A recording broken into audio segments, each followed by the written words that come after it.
நம்முடைய பிதாவாகிய தேவனிருந்தும் ஆண்டவராயிருக்கிற இயேசு கிறிஸ்துவிருந்தும் நம் அனைவருக்கும் இந்த புதிய மாதத்தின் கிருபையும் சமாதானமும் உண்டாவதாக. நாம் யாவரும் கர்த்தரை நோக்கி ஜெபம் செய்வோம். மகா கிருபையும் இரக்கமுள்ள கர்த்தாவே, நீர் கிருபையாக இருக்கிற புதிய மாதத்துக்காக நன்றியோடு துதிக்கிற ஸ்தோத்திரிக்கிறோம். இந்த புதிய மாதத்தில் கர்த்தாவே, நீர் எங்களுக்கு கொடுக்கின்ற வாக்குத்தத்தமுள்ள வார்த்தையை நாங்கள் பெற்றுக்கொள்ள கர்த்தாவே உம்முடைய திரு சமூகத்தில் நாங்கள் அமர்ந்திருக்கிறோம். நீர் பேசும் ஆண்டவரே, அடியனை மறைத்து உம்முடைய வார்த்தை வெளிப்பட வேண்டுமா ஜெபிக்கிறோம். நீங்கள் உம்முடைய வார்த்தையே சத்தியம் சுவாமி. ஆமேன். கர்த்தருக்குள் பிரியமானவர்களே, கடவுளுடைய பெரிதான கிருபையினாலே இந்த 2024 ஆண்டின் முதல் மாதத்தை நாம் நிறைவு செய்து 2வது மாதத்தின் முதல் நாள் அதிகாலை வேளையிலே அவருடைய திருச்சமூகத்தில் அமர்ந்து அவர் கொடுக்கின்ற வாக்குத்தத்தமுள்ள வார்த்தையை நாம் பெற்றுக்கொள்ள ஆயத்தமாய் இருப்போமாக. கொடுக்கப்படுகின்ற வார்த்தை ஆமோஸின் தீர்க்கதரிசன புஸ்தகம் 5ஆம் அதிகாரம் 14ஆம் வசனம். ஆமோஸ் தீர்க்கதரிசன புஸ்தகம் 5ஆம் அதிகாரம் 14ஆம் வசனம்.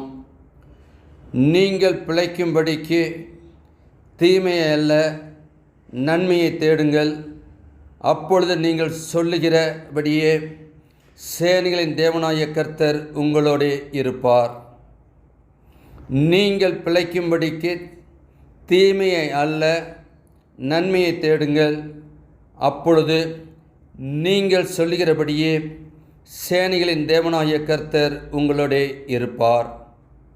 அன்புக்குரியவர்களே, நமக்கு இந்த புதிய மாதத்திலே ஆண்டவர் கொடுக்கின்ற வாக்கு தத்தம், நாம் இந்த உலகத்திலே பிழைத்திருக்கும்படி ஆண்டவர் விரும்புகின்றார்.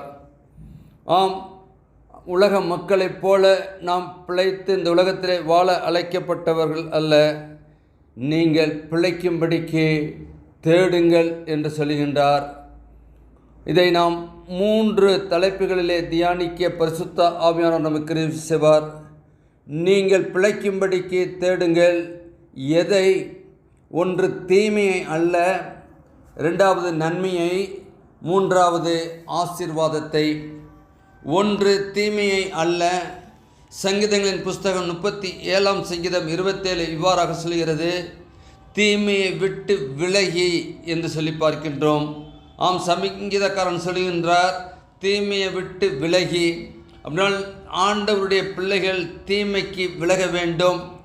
தீமையோடு கூட நாம் இருக்க அழைக்கப்பட்ட மக்கள் அல்ல, தீமைக்கு விலக வேண்டும் என்று சொல்லி எதிர்பார்க்கின்றார்.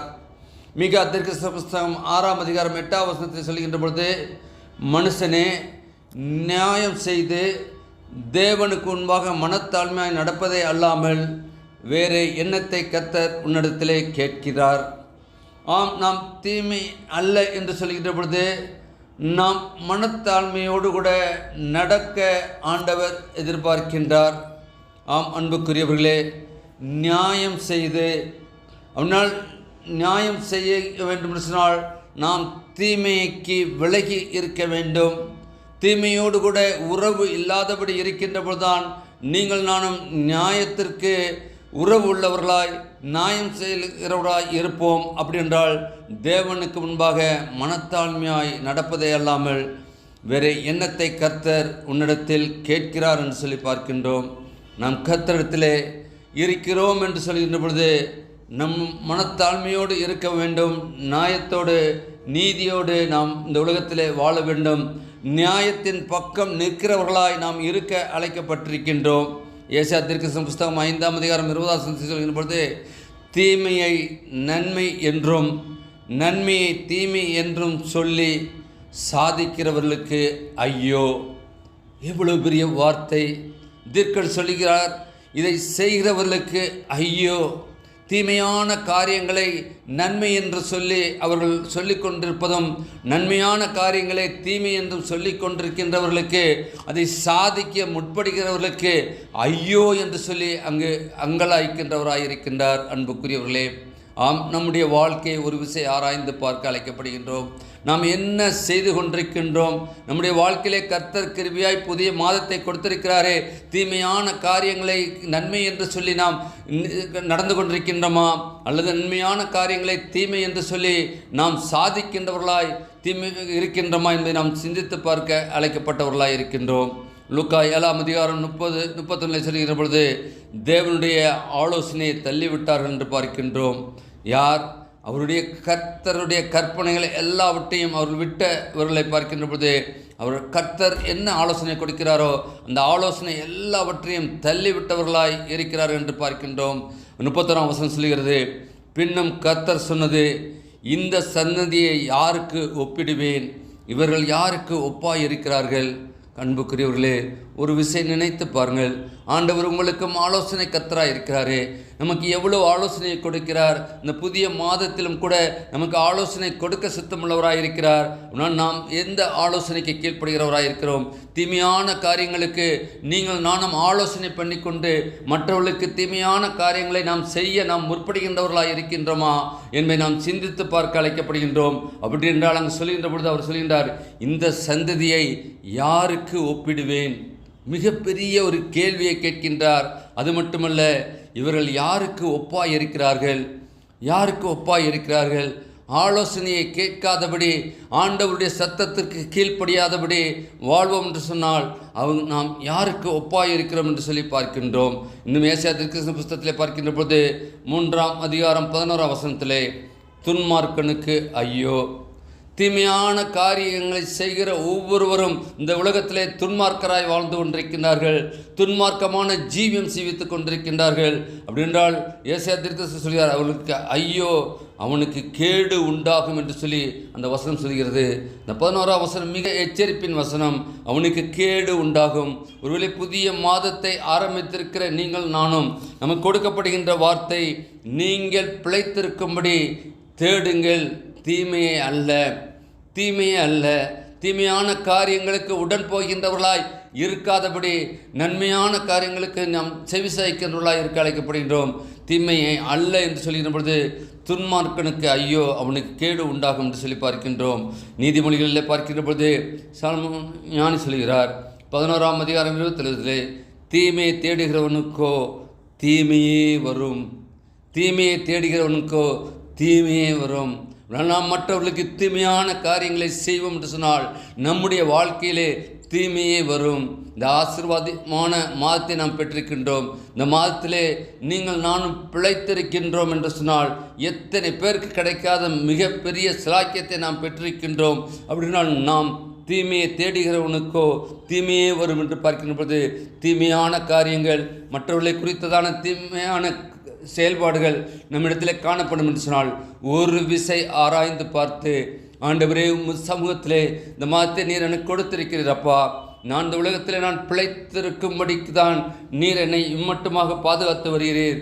தீமைக்கு அல்ல, தீமைக்கு அல்ல, தீமையான காரியங்களுக்கு அல்ல, தீமையான ஆலோசனைகளுக்கு அல்ல, தீமையான துன்மார்க்கத்துக்கு அல்ல, தீமையான காரியங்களை நான் செய்வேன் என்று சொன்னால் நிச்சயமாக தீமையானது எனக்கு வரும் என்று சொல்லி இந்த நாளில் நாம் சிந்தித்தவர்களாய் இந்த மாதத்துக்குள்ளாக பிரவேசிக்க அழைக்கப்படுகின்றோம். இரண்டாவது, நன்மையை என்று சொல்கின்ற பொழுது நீதிமொழிகள் 3ஆம் அதிகாரம் 27 வசனம் சொல்கிறது, நன்மை செய்யும்படி உனக்கு திராணி இருக்கும்போது அதை செய்யத்தக்கவர்களுக்கு செய்யாமல் இராதே. அன்புக்குரியவர்களே, மிக அழகாக சொல்லுகின்ற வார்த்தையை பாருங்கள். அதை செய்யத்தக்கவர்களுக்கு செய்யாமல் இராதே. யாருக்கு நாம் நன்மை செய்கின்றோமோ அவர்கள் யார் என்று நாம் அறிந்து செயல்பட இந்த வேதவசனம் நமக்கு சுற்றி காட்டுகின்றது. அன்புக்குரியவர்களே, இன்றைக்கி நன்மை பெற்ற மக்கள், இன்றைக்கி நமக்கு எதிராக எழும்பியிருக்கிற சூழ்நிலையை நாம் காண்கின்றோம். யார் நம்மிடத்தில் நன்மை பெற்றார்களோ, நம்மிடத்தில் உதவி பெற்ற மக்கள், நம்மிடத்தில் எல்லா காரியங்களையும் பெற்ற மக்கள், அவர்கள் நமக்கு எதிராய் அங்கே பார்க்கின்றபோது நன்மை செய்யும்படி உனக்கு திராணி, உன்னால் நமக்கு ஆண்டவர் கொடுத்த ஆசீர்வாதத்தை நாம் பெற்றிருக்கின்ற பொழுது, நாம் மற்றவர்களுக்கு உதவிக்கரம் நீட்டுகின்ற பொழுது, மற்றவர்களுக்கு நாம் இரக்கம் காட்டுகின்ற பொழுது, மற்றவர்களை நாம் வேண்டிய உதவிகளை நாம் செய்கின்ற பொழுது, அதை பார்க்கின்ற பொழுது இன்றைக்கு பார்க்கின்றோம், செய்யத்தகாதவர்களுக்கு நாம் செய்து விட்டோமோ என்று சொல்லி நாம் அங்கலாய்க்கக்கூடிய ஒரு வாழ்க்கையை இந்த நாட்களிலே கர்த்தர் அநேகருக்கு கொடுத்திருக்கின்றார். என்றால் இங்கு பார்க்கின்ற பொழுது செய்யத்தக்கவர்களுக்கு அதை செய்யாமல் இராதே, யாருக்கு செய்ய வேண்டுமோ அவர்களுக்கு செய்யும்படி இந்த நாட்களிலே நம்மை அழைக்கின்றார். அன்புக்குரியவர்களே, நாம் ஒவ்வொருவரும் சிந்தித்து பார்க்க அழைக்கப்படுகின்றோம். நன்மையை தேடுங்கள் என்று சொல்கின்ற பொழுது, நன்மையான காரியங்களை நாம் பெற்றுக்கொள்கின்ற பொழுது அதை செய்யத்தக்கவர்களுக்கு நாம் அழைக்கப்பட்டவர்களாய் இருக்கின்றோம். நமக்கு நன்கு தெரிந்த ஒன்று, பெரியார் அணியை ஜான் பென்னிக்விக் அவர்கள் கட்டினார்கள் என்று நாம் அறிந்திருக்கிறோம். கர்னல் ஜான் பென்னிக்விக் அவர்கள் அந்த பொறுப்பை ஏற்றவுடன் அதை கட்ட அவர் முற்பட்ட பொழுது அங்கு பெரிய காற்றாட்டு வெள்ளம் வந்து அதை முழுவதுமாக அடித்து விட்டது.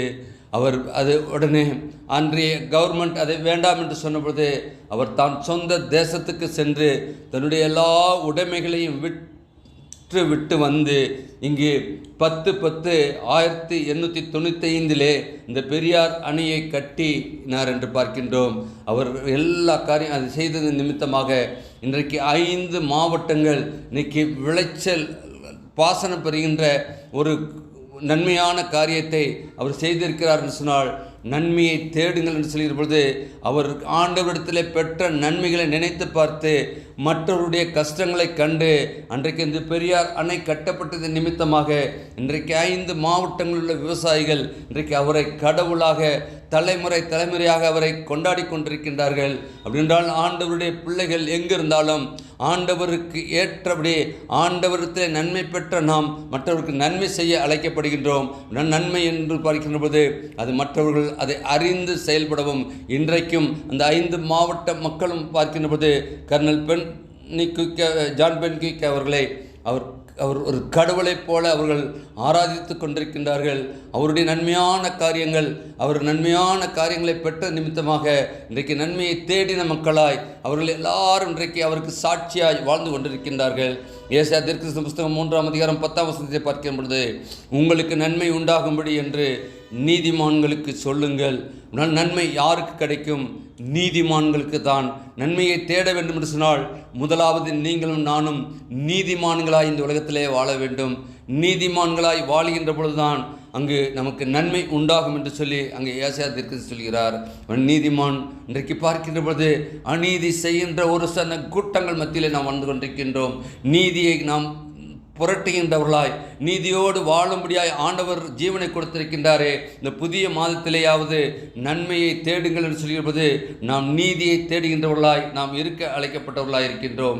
சங்கீதம் 13:6 பார்க்கின்ற பொழுது, கர்த்தர் எனக்கு நன்மை செய்தபடியால் அவரை பாடுவேன் என்று சொல்லி இங்கு சங்கீதக்காரன் சொல்கிறார்.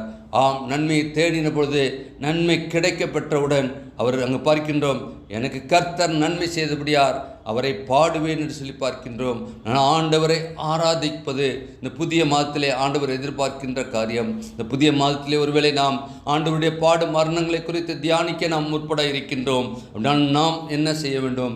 அவரை பாடி துதிக்க, ஆண்டவரே இம்மட்டுமாக எங்களுடைய வாழ்க்கையிலே, என்னுடைய வாழ்க்கையிலே, எங்களுடைய குடும்ப வாழ்க்கையிலே, எங்களுடைய பிள்ளைகளுடைய வாழ்க்கையிலே நீர் நன்மை செய்தபடியால் உம்மை பாடுவேன் என்று சொல்லி நாம் இந்த மாதத்திலே பாடி துதிக்கவும், துதியின் மத்தியிலே வாசம் செய்கிற கர்த்தர் நாம் இருக்கின்ற இடங்களிலே, நம்முடைய இல்லங்களிலே எப்பொழுதும் பிரசன்னராகி நம்மை எல்லா நிலைகளிலும் அவர் நமக்கு நன்மை செய்கின்றவராய் இருக்கின்றார்.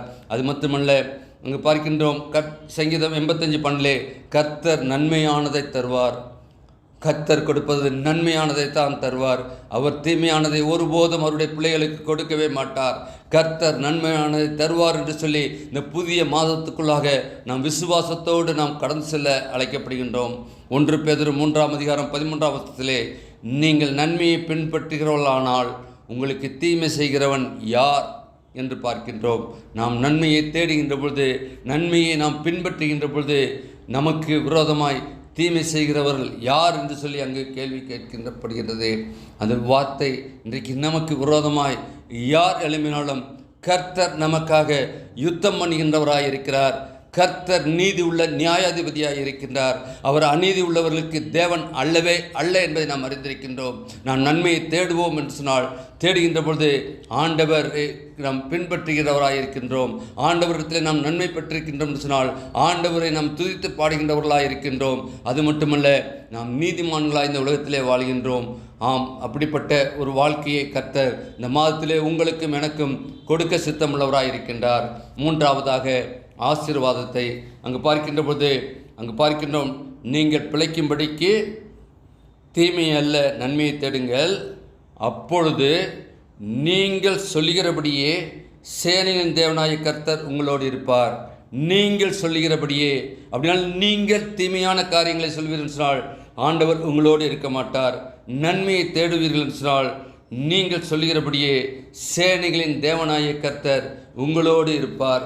சேனையின் தேவனாய கர்த்தர் நம்மோடு இருப்பார் என்று சொன்னால் அவர் நமக்கு உயர்ந்த அடைக்கலமாய் இருக்கிறார், நமக்கு கோட்டையாய் இருக்கிறார், அரணாய் இருக்கிறார், நம்மை பாதுகாக்கின்றவராய் இருக்கிறார், நம்மை பராமரிக்கின்றவராய் இருக்கிறார், நம்மை ஆசீர்வதிக்கின்றவராய் இருக்கிறார் என்பதை நாம் இந்த மாதத்திலே அறிந்து இந்த மாதத்துக்குள்ளாக நாம் கடந்து செல்வோம். இந்த மாதம் நிச்சயமாக உங்களுக்கும் எனக்கும் ஆண்டவர் சேனையின் தேவனாய கர்த்தர் உங்களோடு இருப்பார் என்ற அந்த வார்த்தை நிச்சயமாக நம்முடைய வாழ்க்கையிலே நிறைவேறப்போகிறது. அவர் கூட இருந்து ஆசீர்வதிப்பார். நமக்கு நன்கு தெரிந்த ஒன்று, ஆதியாகமம் 26 பார்க்கின்ற போது அங்கே 26:3 நான் உன்னோடே கூட இருந்து உன்னை ஆசீர்வதிப்பேன் என்று சொல்லி அங்கு ஈசாக்குக்கு ஆண்டவர் வாக்கு கொடுக்கின்றார். ஆபிரகாமின் நாட்களிலே உண்டான பஞ்சத்தை அல்லாமல் பின்னும் ஒரு பஞ்சம் தேசத்திலே உண்டாயிற்று. அப்பொழுது ஈசாக்குக்கு தரிசனமாகி தேசத்திலே உன்னோடே கூட இருந்து உன்னை ஆசீர்வதிப்பேன் என்றார். ஆம், சிருஷ்டித்த தேவன், சகலத்தையும் சிருஷ்டித்த தேவன் அங்கு சொல்லுகின்றார். அங்கு ஈசாக்குக்கு நான் உன்னோடே இருந்து உன்னை ஆசீர்வதிப்பேன். அன்புக்குரியவர்களே, நீங்கள் ஈசாக்குடைய வாழ்க்கையை பார்க்கின்ற பொழுது அங்கே பார்க்கின்றோம். ஈசாக்கு அந்த நாட்களிலே 26 பார்க்கின்ற 12ஆம் வசனத்திலே ஈசாக்கு அந்த தேசத்தில் விதை விதைத்தான். கர்த்தர் அவனை ஆசீர்வதித்ததினால் அந்த வருஷத்திலே 100 மடங்கு பலன் அடைந்தான் என்று பார்க்கின்றோம். முதலாவது சொன்னேன், அவர் உன்னோடு கூட இருந்து உன்னை ஆசீர்வதிப்பேன் என்று சொல்லி. ஏன்னால் அங்கு பார்க்கின்ற பொழுது ஈசாக்கு மீண்டும் எகிப்துக்கு போக முற்படுகின்ற பொழுது ஆண்டவர் நீ எகிப்துக்கு போகாதே, நான் காட்டுகின்ற தேசத்திற்கு போ என்று சொல்கின்றார். அந்த தேசத்திற்கு சென்றவுடன் அந்த தேசத்திலே அவர் விதை விதைத்தான். கர்த்தர் அவனை ஆசீர்வதித்தினால் அந்த வருஷத்திலே அது 100 மடங்கு பலன் அடைந்தான் என்று சொல்லி வேதவசனம் சொல்கிறது. அன்புக்குரியவர்களே, ஆண்டவர் நம்மையும் கொண்டு நம் எங்கு செல்ல வேண்டும், நாம் யாரிடத்தில் என்ன பேச வேண்டும் என்று சொல்லி ஆண்டவர் நமக்கு வெளிப்படுத்துகின்றவராக இருக்கிறார். ஈசாக்கை எகிப்துக்கு போகாதே என்று சொன்ன கர்த்தர் நான் காட்டுகின்ற தேசத்துக்கு போ என்று சொன்ன மாத்திரத்திலே அவர் கீழ்ப்படிந்தாரே. அந்த கீழ்ப்படிதல் மூலமாய் ஆண்டவர் அவனை 100 மடங்கு ஆசீர்வதித்தார் என்று சொன்னால் உங்களையும் என்னையும் இந்த புதிய மாதத்திலே அவருடைய வார்த்தைக்கு நாம் கீழ்ப்படிந்து நான் நடக்கின்ற பொழுது நிச்சயமாக அந்த ஆசீர்வாதத்தை நமக்கு கொடுக்கின்றவராக இருக்கின்றார். அவர் சர்வத்தையும் சிருஷ்டித்த தேவன் என்று பார்க்கின்றோம். எல்லாவற்றையும் சிருஷ்டித்த தேவன் அங்கு பார்க்கின்றோம். ஆதியாகமம் 1:22 தேவன் அவைகளை ஆசீர்வதித்தார் என்று பார்க்கின்றோம். ஆம், ஆசீர்வாதத்தை பெற்ற மக்கள் நாம். ஆண்டவர் நம்மை சிருஷ்டித்திருக்கின்றார், நம்மை பாதுகாத்திருக்கின்றார் என்று சொன்னால் அவருடைய ஆசீர்வாதமே நம்மை இம்மட்டுமாக பாதுகாத்து பராமரித்து வந்து கொண்டிருக்கின்றது என்பதை நாம் அறிந்து கொள்ள அழைக்கப்படுகின்றோம். அன்புக்குரியவர்களே, அவர் நம்மோடு கூட இருக்கின்ற பொழுது நாம் எதற்கும் பயப்பட தேவையில்லை. அவர் உங்களோடு கூட இருக்கிறான்னு சொன்னால் நாம் பயந்து வாழ அல்ல. நமக்கு தெரிந்த ஒன்று, எரேமியாவை அழைக்கின்ற பொழுது எரேமியா தீர்க்கதரிசி சொல்கிறான், நான் சிறு பிள்ளை என்று சொன்ன பொழுது அங்கு பார்க்கின்றோம். எரேமியா 1:8 நீ அவர்களுக்கு பயப்பட வேண்டாம், உன்னை காக்கும்படிக்கு நான் உன்னுடனே இருக்கிறேன் என்று சொல்லி வாக்கு பண்ணுகிறார். நான் எங்கு அனுப்புகின்றனோ நான் அனுப்புகின்ற இடத்திற்கு நீ செல் என்று சொல்லி மட்டுமல்ல, நான் உன்னோடு இருக்கிறேன் சொன்ன கர்த்தர் எரேமியாவோடு கூட இருந்த கர்த்தர் இன்றைக்கு நம்மோடு கூட இருக்க சித்தமுள்ளவராக இருக்கிறார். அன்றைக்கு ஈசாக்கோடு கூட இருந்த கர்த்தர் இன்றைக்கு நம்மோடு கூட இருந்து நம்மை ஆசீர்வதிக்க சித்தமுள்ளவராக இருக்கின்றார். எனவே நாம் பயந்து வாழ அல்ல, நாம் ஆராதிக்கிற தேவன் நம் கூட இருந்து நம்மை பாதுகாக்கின்றவராக இருக்கிறார். அந்த ஆசீர்வாதமே நமக்கு நிறைவான ஆசீர்வாதமாக இருக்கும். பாதுகாக்கப்பட்டு இன்றைக்கு எங்கு பார்த்தாலும் பயம் சூழ்ந்திருக்கின்ற வேலை, பயந்து வாழ நாம் அழைக்கப்பட்டவர்கள் அல்ல. கர்த்தர் ஒருவருக்கு நாம் பயந்திருக்கின்ற பொழுது அவர் எல்லாவற்றையும் அறிந்திருக்கிற தேவன். நம்முடைய ஒவ்வொரு நடையையும் அவர் அறிந்திருக்கிறார். அவர் மனுபுத்திரன் மேல் கண்ணோக்கமாக இருக்கிறேன் என்று சொல்லியிருக்கிறார். நீங்களும் நானும் இந்த மாதத்திலே நாம் நடக்கின்ற ஒவ்வொரு நடையும் ஆண்டவர் உறுதிப்படுத்த சித்தமுள்ளவராக இருக்கின்றார். அவர் நம்மோடு கூட இருந்து நம்மை பாதுகாக்க சித்தமுள்ளவராக இருக்கிறார். நமக்கு விரோதமாய் உருவாக்கப்படும் எந்த ஆயுதமும் வாய்க்காதே போகும் என்று சொல்லி வாக்கு பண்ணியிருக்கின்றாரே, அவர் நம்மோடு கூட இருக்கின்றார் என்று சொன்னால் அவர் நாம் எவ்வளவு ஆசீர்வாதத்தை பெற்றுக்கொள்ள நாம் உலகத்திலே அழைக்கப்பட்டவர்களாக இருக்கின்றோம். அங்கு பார்க்கின்ற பொழுது மார்ட்டின் லூத்தர் சிறுத்த சபையை உண்டு பண்ணின பொழுது அவருக்கு ஏற்பட்ட அநேக ப்ராப்ளங்கள், அநேக பிரச்சனைகள் கூடாக அவரை திடப்படுத்திய ஒரு வார்த்தை, ஒரு வசனம், சங்கீதம் 46:11, சேனையின் கர்த்தர் நம்மோடு இருக்கிறார், யாக்கோப்பின் தேவன் நமக்கு உயர்ந்த அடைக்கலமானவர். ஹல்லேலூயா, ஹல்லேலூயா. சேனையின் கர்த்தர் நம்மோடு இருக்கிறார், யாக்கோப்பின் தேவன் நமக்கு உயர்ந்த அடைக்கலம் என்று சொல்லி சீர்திருத்த சபையில் மார்ட்டின் லூத்தர் விசுவாசித்தாரே. இன்றைக்கு அதே விசுவாசத்தை இன்றைக்கு உங்களிடத்திலும் என்னிடத்திலும் ஆண்டவர் எதிர்பார்க்கின்றவராக இருக்கின்றார். என்னால் அவர் தான் உயர்ந்த அடைக்கலமானவர். அவர் நம்மோடு இருக்கின்ற பொழுது நமக்கு அரணாய், நமக்கு கோட்டையாய், அவர் நம்மை பாதுகாக்கின்றவராய் இருக்கின்றார். இந்த ஆசீர்வாதமே நமக்கு நிறைவானதாக இருக்கும். இந்த ஆசீர்வாதத்தின் மூலமாய் இந்த மாதம் முழுவதும் நீங்கள் நானும் ஆண்டவர் நமக்கு வைத்திருக்கிற சகல விதமான காரியங்களையும் நாம் நிறைவேற்றவும், ஆண்டவர் நமக்கு வைத்திருக்கின்ற ஊழியத்தை ஒவ்வொருவரும் நிறைவேற்றவும், விசேஷமாய் இந்த நாட்களிலே, வரக்கூடிய 2 நாட்களிலே ஆண்டவருடைய பாதப்படியிலே அமர்ந்து அவருடைய வேதத்தை வாசித்து தியானித்து அவருடைய பாடு மரணங்கள் யாருக்காக அல்ல எனக்காக என்று சொல்லி நாம் ஒவ்வொருவரும் அவருடைய சிலுவை அண்டை நாம் வரவும், சிலுவையிலே அவர் கொடுக்கின்ற அந்த மீட்பை நாம் பெற்றவர்களாய், இந்த இரட்சிப்பின் அனுபவத்துக்குள்ளாக வந்தவர்களாய் இந்த மாதத்திலே நாம் வாழ அழைக்கப்படுகின்றோம். தபசு காலம் என்பது இதோ அல்ல. தபசு காலம் நம்மை நாமே தற்சோதனை பண்ணி பார்க்கின்ற காலம். ஒவ்வொருவரும் இந்த மாதத்திலே ஆண்டவர் ஒருவேளை நமக்கு ஆசீர்வாதத்தை கொடுக்கின்ற கர்த்தர் நம்மோடு கூட இருக்கின்றவர் நம்மை ஒரு விசை ஆராய்ந்து பார்க்கவும், ஒருவேளை இந்த 2024ஆம் ஆண்டிலும் இந்த தபசு காலத்துக்குள்ளாக நாம் கடந்து செல்ல ஆண்டவர் நம்மை அழைக்க சித்தமுள்ளவராக இருக்கிறார். நாம் ஆயத்தப்படுவோம். அங்கு பார்க்கின்ற பொழுது அங்கு தீமையை அல்ல, நன்மையை, ஆசீர்வாதத்தை நாம் பெற்றுக்கொள்ள நமக்கு வேண்டிய எல்லா ஒத்தாசையும் சேனையின் தேவனாய கர்த்தர் உங்களோடு இருப்பார் என்ற அந்த வார்த்தை நம்மை தைரியப்படுத்துகின்றதாக இருக்கிறது. அந்த தைரியத்தோடு கூட இந்த புதிய மாதத்திலே ஆண்டவரே, நீர் எனக்கு வைத்திருக்கிற எல்லா காரியங்களையும் நான் நிறைவேற்றவும்.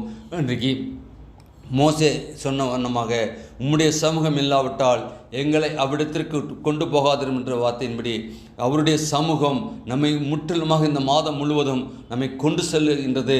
அவர் எங்கு நம்மை அழைக்கின்றாரோ அழைக்கின்ற இடங்களிலே ஆண்டவருக்கென்று நாம் சாட்சியாக இருக்கவும், வாழ்கின்ற இடங்களிலே இருக்கின்ற இடங்களிலே நாம் சாட்சியாக இருக்கவும், வேலை செய்கின்ற இடங்களிலே நாம் சாட்சியாக இருக்கவும் இந்த புதிய மாதத்திலே ஆண்டவர் நமக்கு கிருபையான வார்த்தையை கொடுத்திருக்கிறார். இந்த வார்த்தையை பெற்ற நீங்கள் நானும் மீண்டுமாக அந்த வார்த்தை ஒரு விசை நான் சொல்லி நம் ஜெபத்துக்குள்ளாக கடந்து செல்வோம். நீங்கள் பிழைக்கும்படிக்கு தீமையை அல்ல நன்மையை தேடுங்கள், அப்பொழுது நீங்கள் சொல்லுகிறபடியே சேனைகளின் தேவனாய கர்த்தர் உங்களோடு இருப்பார். அப்படிப்பட்ட ஆண்டவர் இந்த மாதம் முழுவதும் நம்மோடு கூட இருப்பேன் என்று சொல்லி வாக்கு பண்ண கர்த்தர், வாக்கு மாறாதவர், நம்மோடு இருந்து அவருக்கு இம்மானுவேல் என்பது பெயர். இம்மானுவேல் என்பதற்கு தேவன் நம்மோடு இருக்கிறார். நம்மோடு இருக்கின்ற கர்த்தர் உங்களோடு இருப்பார் என்று சொல்லி இந்த நாளிலே நமக்கு கேட்ட ஆமோஸ் தீர்க்கதரிசியாய் கேட்ட வார்த்தையின்படி நம்மோடு கூட இருந்து இந்த மாதம் முழுவதும் நம்மை கரம் பிடித்து வழிநடத்தி நமக்கு வேண்டிய எல்லா ஒத்தாசையும் நம்முடைய தேவைகள் எல்லாவற்றையும் சந்தித்து ஆண்டவருக்கு சாட்சியாய் வாழ உங்களுக்கும் எனக்கும் பரிசுத்த ஆவியானவர் தம்மை கிருபையும் ஒத்தாசையும் செய்வாராக. ஆமேன். ஜெபம் செய்வோம். மகா கிருபையும் இரக்கமுள்ள கர்த்தாவே, நீர் கிருபையாய் கொடுத்த வார்த்தைக்காக நன்றியோடு துதிக்கிறப்பா, ஸ்தோத்திரிக்கிறோம். கர்த்தாவே, நீர் கொடுத்த ஜீவனுள்ள வார்த்தைக்காக நன்றியோடு துதிக்கிறோம். நாங்கள் இந்த உலகத்திலே பிழைத்து இருக்கும்படி கர்த்தாவே நீர் எங்களை அழைத்திருக்கிறீர். கர்த்தாவே, பிழைத்திருப்பது யாருக்காக அல்ல, உமக்காக நாங்கள் பிழைத்திருக்கவும், நாங்கள் நன்மையை தேடவும், நன்மை தேடுவதன் மூலமாய் கர்த்தாவே கர்த்தர் எங்களோடு கூட இருக்கிறீர் என்ற அந்த விசுவாசத்திலே நாங்கள் இந்த மாதம் முழுவதும் கடந்து செல்லத்தக்கதான கிருபையாய் ஜெபிக்கிறோம்ப்பா. கர்த்தாவே, உலகத்தில் இருக்கிறவரும் எண்ணில் இருக்கிறவர் பெரியவர் என்ற அந்த விசுவாசத்தோடு கூட கர்த்தாவே இந்த மாதத்தில் கர்த்தாவே நாங்கள் ஒவ்வொரு நாளும் கர்த்தாவே நாங்கள் முன்னேறி செல்லவும், நீர் எங்களுக்காக எல்லாவற்றையும் கர்த்தாவே நீர் வழிநடத்தி வழிநடத்துவீர் என்று சொல்லி கர்த்தாவே நாங்கள் விசுவாசத்தோடு கூட இந்த மாதத்தை நாங்கள் ஆரம்பித்திருக்கின்றோம். ஆண்டவரே, நீரே இந்த மாதத்தை பொறுப்படுத்திக் கொள்ளும். எங்களை கொண்டு நீர் என்ன செய்ய சித்தமாக இருக்கிறோ அதற்கு கர்த்தாவே நாங்கள் ஒவ்வொருவரும் அர்ப்பணிக்கவும், அதன் மூலமாய் கர்த்தாவே உம்முடைய நாமம் மகிமைப்படவும் நீர் எங்கள் கிருபையாய் ஜெபிக்கிறோம்ப்பா. நாங்கள் இருக்கும் மட்டுமாக உமக்கென்று நாங்கள் வாழவும், உம்மை கர்த்தாவே தேடவும், நன்மையை தேடுங்கள் என்று சொல்லியிருக்கிறீர். நாங்கள் நன்மையான காரியங்களை தேடி நீர் கொடுக்கின்ற நிறைவான ஆசீர்வாதங்களை நாங்கள் பெற்று இந்த உலகத்திலே வாழவும் எங்கள் ஒவ்வொருவருக்கும் கிருபைதரமாய் மீட்பர் இயேசுவின் ஜெபிக்கிறோம் ஜீவன நல்ல பிதாவே, ஆமேன். பரமண்டல எங்கள் பிதாவே, உடைய நாமம் பிரஸ்தப்படுவதாக, உடைய ராஜ்யம் வருவதாக, உடைய சித்தம்பரமத்தில் செய்யப்படுவதில் செய்யப்படுவதாக. அன்றுள்ள ஆகாரத்தில் தாரும், எங்களுக்கு விரோதமாய் குற்றம் செய்கிற மன்னிக்கிறதுக்குள் எங்கள் குற்றங்களை மன்னியும், எங்களை சோதனைக்குள் பிரவேசிக்கப்படாமல் தீர்மானித்துக் கொள்ளும். ராஜ்யம் வல்லமையும் மகிமையும் என்றென்றைக்கும் முடிவிலே, ஆமேன். நம்முடைய ஆண்டவராகிய இயேசு கிறிஸ்துவினுடைய கிருபையும் பிதாவாகிய தேவனுடைய அன்பும் பரிசுத்தாவினுடைய ஐக்கியமும் பாதுகாப்பும் பராமரிப்பும் வளர்த்தும் சமாதானமும் நம் அனைவரோடும் இந்த மாதம் முழுவதும் நிலைத்திருப்பதாக, ஆமேன். என் ஆத்மாவே கர்த்தரை ஸ்தோத்திரி, என் முழுவதுமே பரிசுத்த நாமத்தை ஸ்தோத்திரி. என் ஆத்மாவே கர்த்தரை ஸ்தோத்திரி, கர்த்தர் செய்த சகல உபகாரங்களை மறவாதே. ஆமேன், ஆமேன்.